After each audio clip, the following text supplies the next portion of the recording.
दुर्गा पूजा करने में उनको परेशानी होती है। कोलकाता हाई कोर्ट को आदेश देना पड़ा था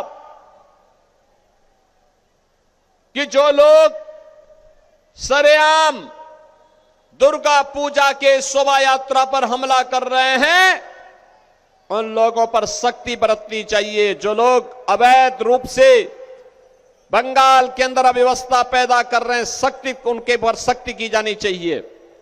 लेकिन बहनों और भाइयों, बंगाल में टेरर की प्रतीक, माफिया राज की प्रतीक, करप्शन की प्रतीक बनी हुई टीएमसी की सरकार यह है कि कुछ सुनने वाली नहीं है। इनकी गुंडागर्दी को आपने परसों देखा होगा, कैसे ये लोग लोकतंत्र पर विश्वास नहीं करते, कैसे गुंडागर्दी दिखा रहे थे। भारतीय जनता पार्टी के नेता और नेता सदन विधानसभा के नेता सदन के रूप में यहां के जुझारू नेता श्री शुभेंदु अधिकारी पर किस तरीके से टीएमसी के गुंडे हमला कर रहे थे। लेकिन हम कहना चाहते हैं कि 4 मई को जब रिजल्ट आएगा टीएमसी के गुंडों को कहीं छुपने की जगह नहीं मिलने वाली है। कहीं उनको छुपने की जगह नहीं मिलने वाली है। यह अराजकता स्वीकार नहीं करेगा बंगाल। बंगाल के माथे पर जो कलंक पहले लूटपाट का कांग्रेस ने लगाया था, कम्युनिस्टों ने लगाया था, टीएमसी लगातार लगा रही है, उससे मुक्त होने का समय आ गया है। बहनों और भाइयों, बंगाल की अपनी गौरवशाली गाथा है।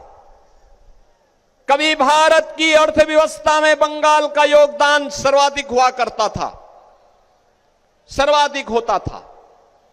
उद्योग धंधे थे, खेती किसानी थी, मत्स्य पालन अच्छा था, लोगों में खुशहाली थी, नौजवान रोजगार पाता था, किसान उन्नत था, बेटी और बहन सुरक्षित हुआ करती थी। लेकिन लगातार बंगाल के अंदर ये सब कम होता गया। बंगाल के अंदर उद्योग धंधे चौपट हुए, गुंडा टैक्स वसूली हुआ, अराजकता चरम की ओर बढ़ने लगा।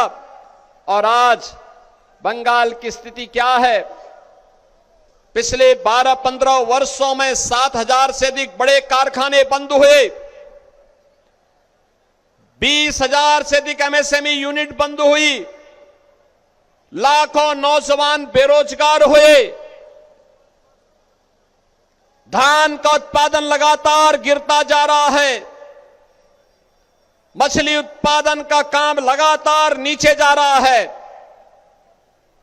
माफिया राज, cattle mafia, sand mafia, land mafia हावी होकर के मोदी जी के द्वारा जो पैसा दिल्ली से भेजा जाता है उस पैसे में टीएमसी के गुंडे पैसा लेकर के उसको कब्जे में लेकर के उसको अपने परिवार के भरण पोषण में खर्च कर देते हैं। बहनों और भाइयों, अब ये कठमनी का खेल समाप्त हुआ, अब ये अराजकता का खेल समाप्त हुआ। ममता दीदी कहती है कि खेला हो बे, हम कहते हैं कि ममता दीदी अब बंगाल जाग गया है, अब खेला शेष, उन्नयन शुरू, खेला शेष। अब बंगाल जाग गया है, बंगाल विकास के लिए कार्य करेगा। डबल इंजन की सरकार डबल स्पीड से कार्य करेगी। बहनों और भाइयों,